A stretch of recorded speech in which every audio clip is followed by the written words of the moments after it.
Hi guys, and welcome to today's Friday thing, whatever it is, that Friday thing. Yeah, I know.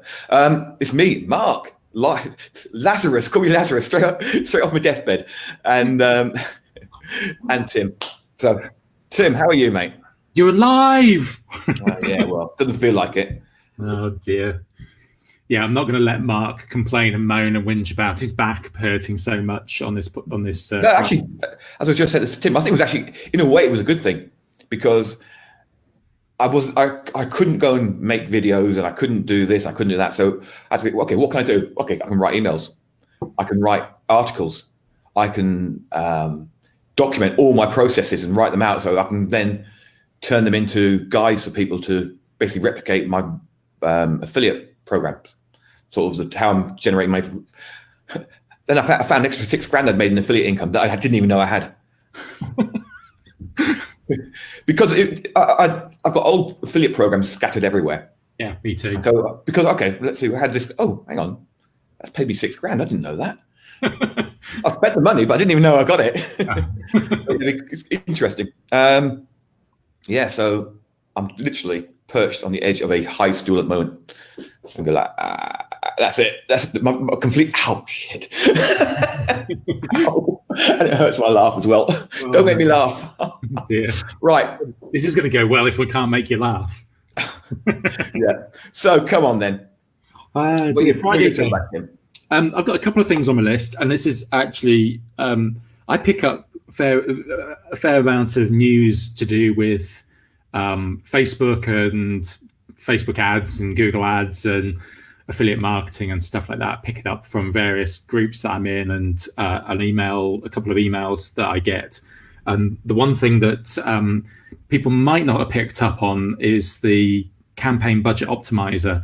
Now, if you don't know what that is, which is probably 90% of Facebook advertisers, yeah. Facebook have got this thing called a campaign budget optimizer, which is at the moment it's an optional tick box where you can set the budget at a campaign level, and it will figure out where to spend, which ad sets to spend your campaign budget at.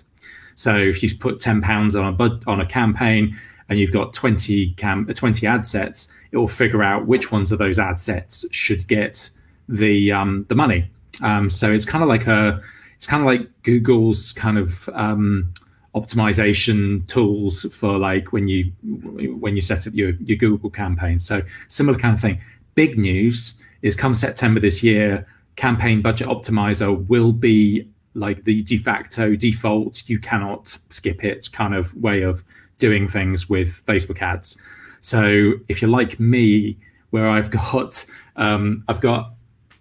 quite a very strict structure to my Facebook ads, my campaigns, it means that I'm going to need to rethink to a certain degree the way that I set the budgets, because I set budgets obviously at an ad set level, and I have, I only have 12 campaigns total in all of my Facebook ad account, and I basically structure everything at an ad set level based upon the objective. So I have different campaigns for different objectives for people at different stages of the life cycle of the prospect. So it's going to be a bit of a change, and it's something to keep an eye on. And maybe now is the time to kind of look into campaign budget optimizer now, so you can figure out ahead of the time before it gets to that crunch date when they switch everybody over. Cool. Right. Okay. My turn now. Go on. Customized Google search engines. Ooh. You can actually create your own Google search engine. You go to Google, create a customized, I think it's called CSEs. And what that does is you can go and find all your rivals in your niche, or you can choose a topic and just have a search engine for that topic. But what I would recommend, I posted an SML yesterday, an article that talked about it. Find all your rivals, find everybody in your niche who have some sort of rivalry with you or competitors, and then basically look at what they're doing, because you can look at this month and see what they've written. You can go in next month, see what they've added. You can basically, because you're not restrained by having loads and loads of different non-related sites, you can see exactly what they're doing. and you can replicate it. So I've spotted one of so-called rivals, and I've seen what they've done, and I just used, well, something we're going to talk about in a minute, Webtexttool, to basically analyze their articles. I went, oh yeah, I can, and they're ranking #1, right, with a completely unoptimized article. So guess what I'm writing today? Yeah. Straight in and bang. Mark has literally told me about this. I missed that post yesterday on Facebook, and was it an SMO? Yeah. Yeah, so I missed that post completely. So I'll have to go back and read through that because, there's an awful lot of stuff that I'm discovering with Webtexttool. The functionality of it is incredibly powerful, but in a very simple format. But it's having the ability to kind of the stage which I was missing was like, well, how do I spy on my existing my competitors? And that this kind of fills the gap, the CSC bit. So I'm certainly going to dive into that. How do you set that up? Is that like is there a tool that you just go to Google, type in customized search engine. All the stuff comes up. So is it actually a Google tool? Yes, it's part of Google. Oh wow! It's actually part. Yeah. So it's just. Let me see if I can. You start talking about something now, and I'll find the link for you. All right. Fair enough. What am I going to talk about? Webtexttool way of doing it. Webtexttool. So if you haven't come across this before, we talked about Webtexttool about a year ago, something like that. Yeah, it was January last year because I actually checked when I got my account. So Webtexttool is a very, very simple tool, but has developed massively over the last 12 months. I think I got an account originally 12 months ago when it first came up, or maybe before then. And then I didn't bother continuing with the account because I didn't get the AppSumo deal. And anyway, a very good friend of ours told me, you've got to have it. It's an essential tool. So about 3 months ago, I picked up a new account for Webtexttool. What, at the full price? Well, no, I was paying the monthly for the personal account, which gives you a certain amount of functionality, but it's okay. It does a job. But then obviously this week, AppSumo have launched a deal for Webtexttool, which, to be honest with you, is an absolute steal. So go check out the post that I put into SMO if you're an SMO. I will probably put it below this post somewhere, the link for that. But it's hugely powerful tool. We'll talk about that a little bit more in a second. Yeah. I mean, I generally have been up to a few days ago, but just been using it just to do the old Yoast bit, get 100% and stuff like that. And then I thought, well, hang on, if they're charging, I think it was 169 a month, right, for the account that I paid $39 for, it must do a little bit more than that. Yes. So then I started digging into it, and yeah, it's very powerful, very, very powerful. I think the easiest way to explain it, because somebody was asking yesterday, I think it was Martin on SMO was asking, I don't understand what it does, because he'd looked at the sales page for Webtexttool, which is obviously been written by a nerd who not a marketer. Basically, the idea behind it is you take a blog post, either the one that you've written already, or if you're creating a new blog post, you put in your keywords that you want to optimize that for, plus some supplementary keywords if you want as well. And you basically can figure out where your blog post is missing elements for SEO. So you can optimize it based upon the current known algorithms, optimize that page as best as possible. So that's the kind of like the bare bones of it. It's basically how to make your blog post as SEO'd as possible. Now, there are a bunch of other functions within Webtexttool, things like a content analyzer. So it'll analyze things like your whether it's written from a male perspective or a female or neutral. It'll what's it called? The intent, the sort of whether it's positive or negative. Or neutral. Or neutral, yeah. What other bits have we got in there as well? Give me a second. Content. We've got readability, so depending on whether it's elementary, high school, or university level, and it'll give you tips on actually what to change in the article. The thing with the target audience, whether it's female, male, or neutral, is that gender neutral? I'm not sure, but it will give you tips on okay, we'll change this word to this, and it will make it more female rather than male dominated. And what else has it got in there? Sentiment, so the negative, neutral, or positive, and then also text layouts, how much white space, whether you're using lists and things like that. So there's lots and lots of functions in there. For me, the biggest thing is the keyword tool that they have in there. Now, if you've used Ahrefs or SEMrush or any of these tools, you are basically bludgeoned to death with data.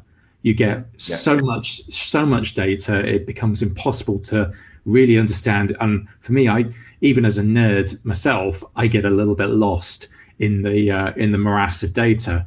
Ahrefs, SEMrush, they all have their place. I think they're great. They've got some fantastic tools.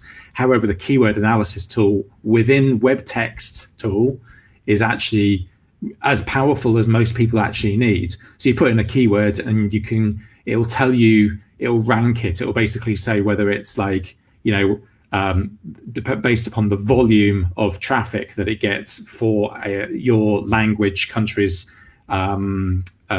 Google listings. It will tell you how much search volume it gets and how difficult it is to rank for it, and then it will give you an overall kind of good, very good, moderate, poor, very poor kind of score on each keyword, so you can figure out which keywords are easiest to go after.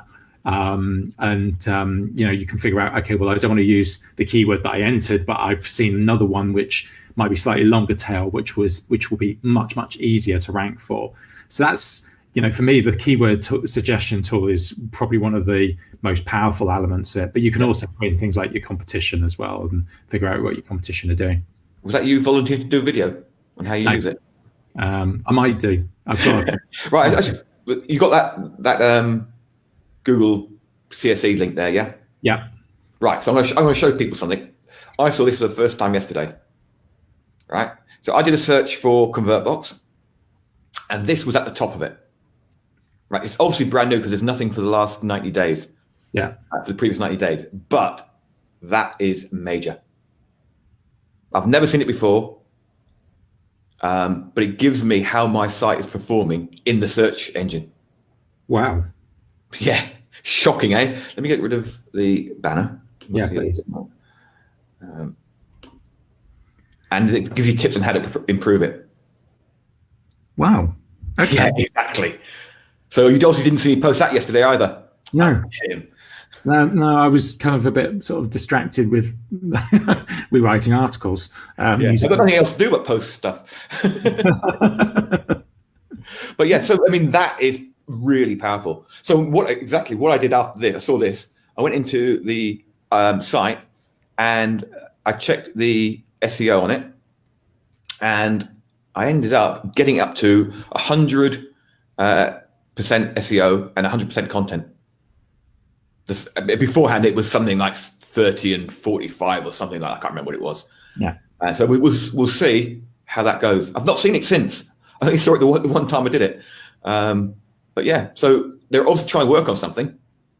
Yeah. No, I suppose it's after last year's Medic update to Google, Google algorithm, where we got absolutely punished for it. It'd be interesting to kind of see what we need to do with our product pages and things like that to actually sort of regain some ranking, because that's one of the challenges that we have is seeing what other people are doing, and it's kind of you've kind of been guessing up to now, but this hopefully I should be able to analyze where other people are doing well and what they're doing right and what we're not. So cool.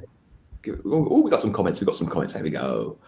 Morning, Tamar. Morning, Mark. Morning, Donald. Oh, by the way, belated happy birthday, Donald. Yeah, I do look really excited. Yeah, I haven't slept for 4 days. well, not slept for more than about half an hour before going, ah, and waking up. I've got one other thing on my list before we get to the questions.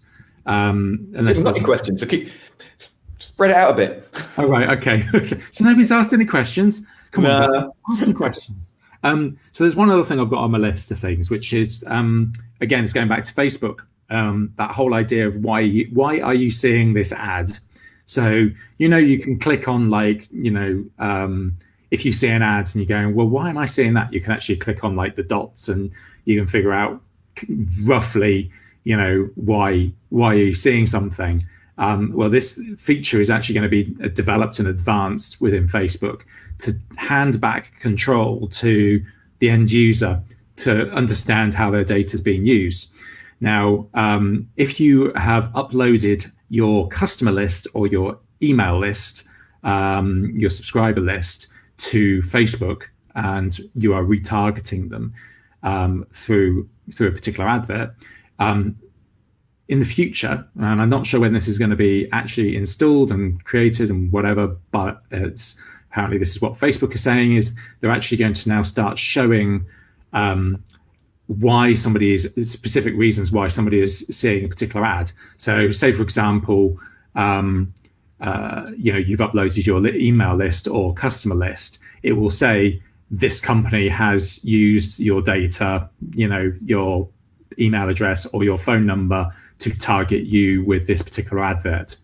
Now, might have sent a shock of horror to every advertiser on the planet, but I actually think it's a very positive thing for legitimate advertisers. As we've always said, if you do things the right way, you're always going to fall on the right side of the coin.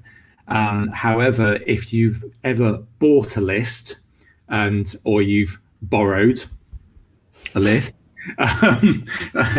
from anybody, you can very quickly be found out as far as whether somebody's data has been stolen or sold on or borrowed or anything like that, and which could then get you in trouble with GDPR. So that's basically the reason why they're doing it. Yeah, it's quite an interesting one, actually, because I know a lot of people share lists or sell lists and stuff like that. So if that gets uploaded, I mean, I don't think people like us are in trouble with that, because the only people we upload are buyers.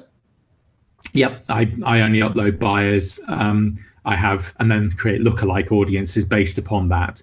Obviously, if you've got somebody says, "Oh, well, why am I seeing this?" and it's because they're part of a lookalike audience, then I don't know what it will tell them. I don't know what the specifics are at the moment. Might have to stop uploading unsubscribes.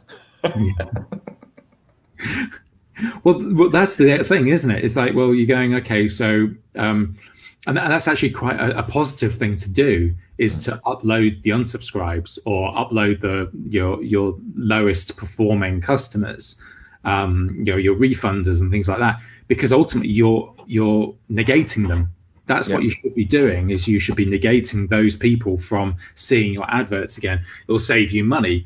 But the thing is like, it then also reduces the kind of like people complaining about your adverts having been rubbish customers in the first place. So it's good for you to do that anyway, is to upload the low quality customers, low quality customer lists, or the refunders, or the unsubscribes, or whatever it might be.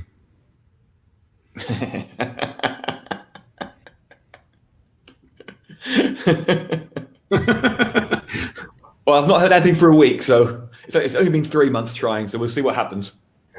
Brilliant. Yeah, I'm sure I'm going to start seeing some adverts for him. So it's GDPR the arse out of him when he's when I see him. It's coming up to Funnel Hackers Live, and I think. Oh yeah, I'll be back in his listing. Hasn't he got Richard Branson speaking? Yeah. Oh, that's traffic and. Is that traffic and good? All right, the different Ryan Dice.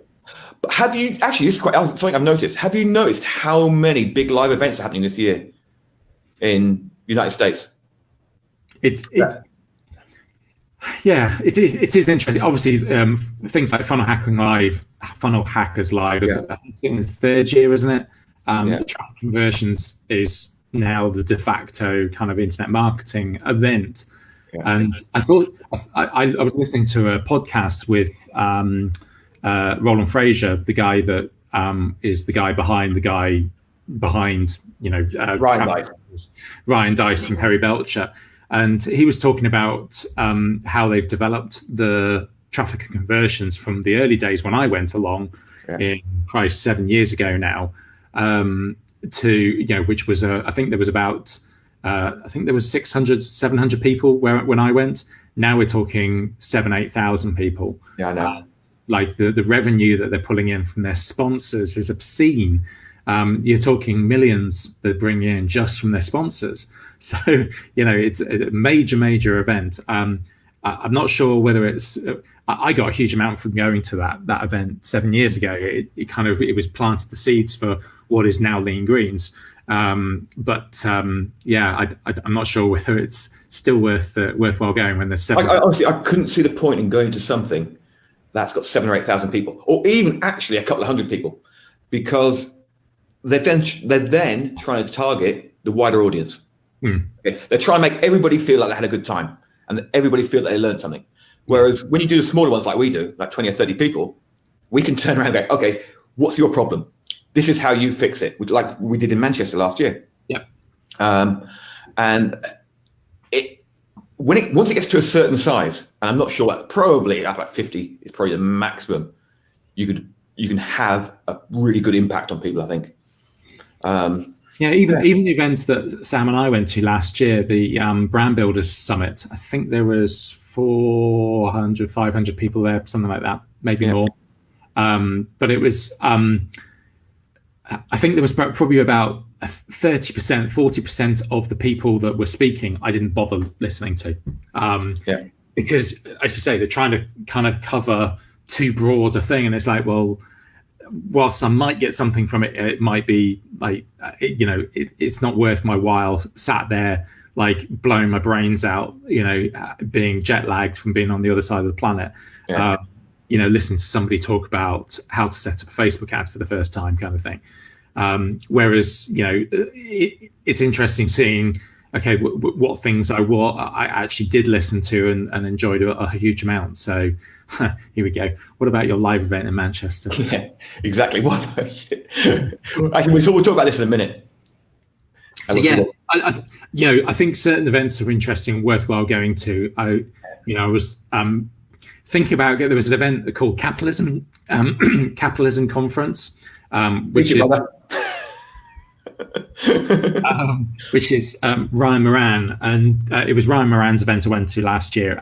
He does put on a good event, and he does bring in some very interesting speakers that you wouldn't normally get at the sort of, they're not like your sort of A-list kind of celeb speakers or anything like that. They're just, the guys who have set up, they're the nerds who've set up like the $1 million business or the $100 million business in 12 months kind of thing. But have just done it by just being a guy. And when they get up on stage, they're not speakers. They're kind of just normal people. And you get a huge amount from actually listening to people like that and understanding, okay, well, you don't need to be an A-list celebrity. Oh, Tim's breaking up. Tim, pedal faster. The speaker. Am